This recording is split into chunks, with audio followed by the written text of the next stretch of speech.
Hello and welcome to another episode of Livin the Farm Life. My name is Gretchen Riley and I am here at the Purina Animal Nutrition Center, and with me is AJ Lee. He is the manager here at the Companion Animal Unit, and today we want to talk a little bit about hatching your own eggs at home, which can be a really fun process, especially if you want to grow your flock. So AJ, tell us a little bit about the process and what someone needs to think about when they want to start hatching their own eggs. Sure. So of course we need a plan, first of all, right?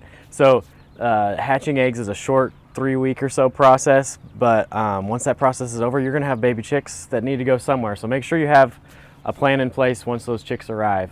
After that, we need fertile eggs. So you can't just use eggs from the grocery store. Those eggs are not fertile. So they need to come from a flock where a rooster's involved. So make sure your eggs come from a flock where somebody has a rooster. And then after that, you're going to need an incubator. So an incubator is just a small contraption that keeps the eggs warm and at a certain humidity.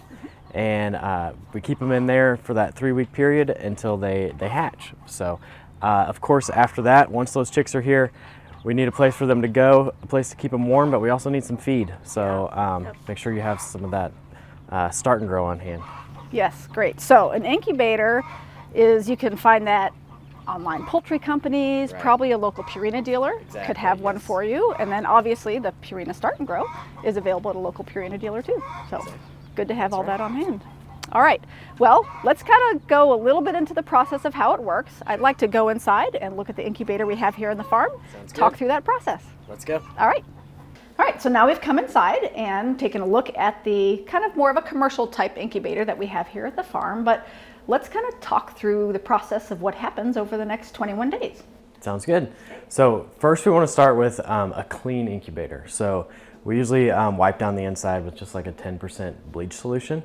That or just, Clorox wipes or anything like that. After that, we will actually set our eggs. So whenever you turn on the incubator and you put your eggs in there, it's called setting. So when we set the eggs, we actually put a mark on one of the sides of the eggs. That way, whenever we turn them, we know which side's up, which side's down. And speaking of turning, they need to be turned 3 to 5 times a day. So you kind of have to be wherever your incubator is if you don't have an automatic turner. Right. So, and I was going to say, having an incubator that turns the eggs for you, probably a nice investment. It is. And so we have just a simple one here. It's just a cabinet style that doesn't actually turn the eggs for us, but we are also here every day. So, but whenever you're shopping for your incubator, there's all types of or all sorts of options and things you can get in your incubator. One of which would be the turner. Also, so before you set your eggs, you want to make sure that your temperature and humidity is set correctly. So we want to start our eggs at 100.5 degrees. That's the goal, and our relative humidity should be around 55%. Okay. So good to know. All right, so they're kind of all nice and warm and cozy and doing their thing, and then about 7 to 10 days comes along, and we need to do something called candling. Yeah. So what is this?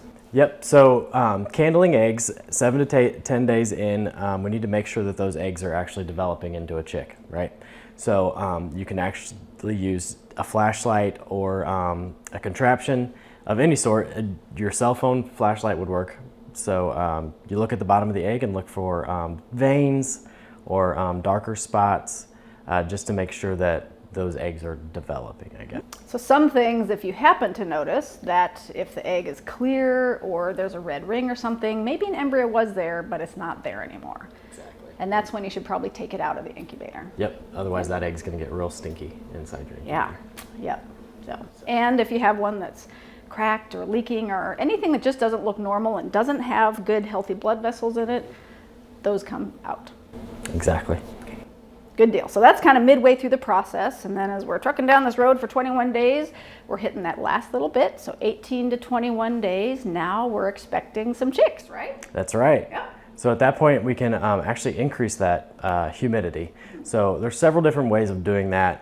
It kind of depends on the style of incubator that you have. So check your user instructions and that kind of thing to see how you bump that up to about 70 to 70%. Okay. The other thing is you can stop turning your eggs at about 18 days. because your chicks could hatch at any time within that in your 21, 22 days. So at that point is whenever you probably should think about setting up your brooder. So get your brooder set up in, you know, a nice non-drafty room where you can make sure that your chicks are then kept at about 95 degrees once you take them out of the incubator.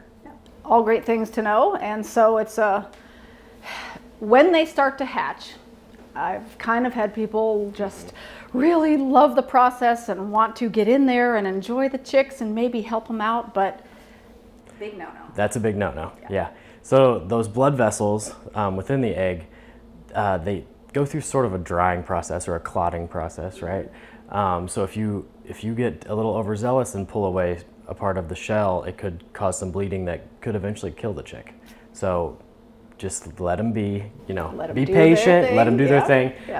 Typically it takes 5 or 6 hours for a chick to hatch, but sometimes it could take up to 24 hours. So the main thing is just be patient. Be patient, and then pretty soon you will have an incubator full of chicks ready to go in your brooder that you have all set up. That's right. Awesome. Well, it's not a very long process, only about 3 weeks, but pretty exciting, but kind of have a little bit of management to do. So remember that on purinamills.com there are some fantastic articles like this one about hatching eggs at home. And so there's a lot of detail in there that can help you through this process. And as always, visit your local Purina dealer and they can answer any other questions that you might have about hatching eggs at home.